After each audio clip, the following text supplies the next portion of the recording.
चुनाव आयोग की ओर से अयोध्या की मिल्कीपुर विधानसभा सीट पर उपचुनाव नहीं कराने के फैसले पर समाजवादी पार्टी के मुखिया अखिलेश यादव ने तंज कसा। चुनाव आयोग ने मंगलवार को महाराष्ट्र और झारखंड में विधानसभा चुनाव के ऐलान के साथ साथ 13 राज्यों में 2 लोकसभा और 48 विधानसभा सीटों पर भी उपचुनाव का ऐलान कर दिया, लेकिन यूपी की मिल्कीपुर सीट पर होने वाले उपचुनाव को होल्ड कर दिया गया। अब मिल्कीपुर सीट पर फिलहाल उपचुनाव नहीं कराए जाने के फैसले पर सूबे के पूर्व मुख्यमंत्री ने बिना किसी सीट और पार्टी का नाम लिए इशारों ही इशारों में बीजेपी पर तंज कसा है। उन्होंने एक्स पर पोस्ट करते हुए कहा कि जिसने जंग टाली है समझो उसने जंग हारी है। अखिलेश यादव के इस बयान के कई मायने निकाले जा रहे हैं।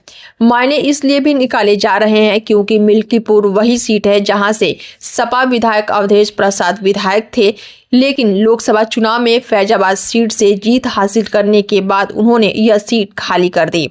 सपा ने यहां से अवधेश प्रसाद के बेटे अजीत प्रसाद को मैदान में भी उतारा था, लेकिन अब चुनाव आयोग ने सीट इलेक्शन पिटीशन का हवाला देते हुए सीट पर उपचुनाव को फिलहाल होल्ड पर डाल दिया है। बता दें, लोकसभा चुनाव में फैजाबाद की सीट जीतने पर अवधेश प्रसाद ने जमकर वाहवाही लूटी थी।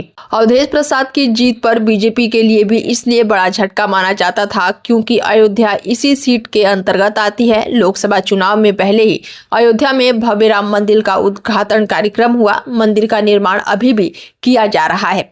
राम मंदिर के उद्घाटन के बाद माना जा रहा था कि बीजेपी फैजाबाद की सीट निसंकोच जीत जाएगी, लेकिन वैसा नहीं हुआ।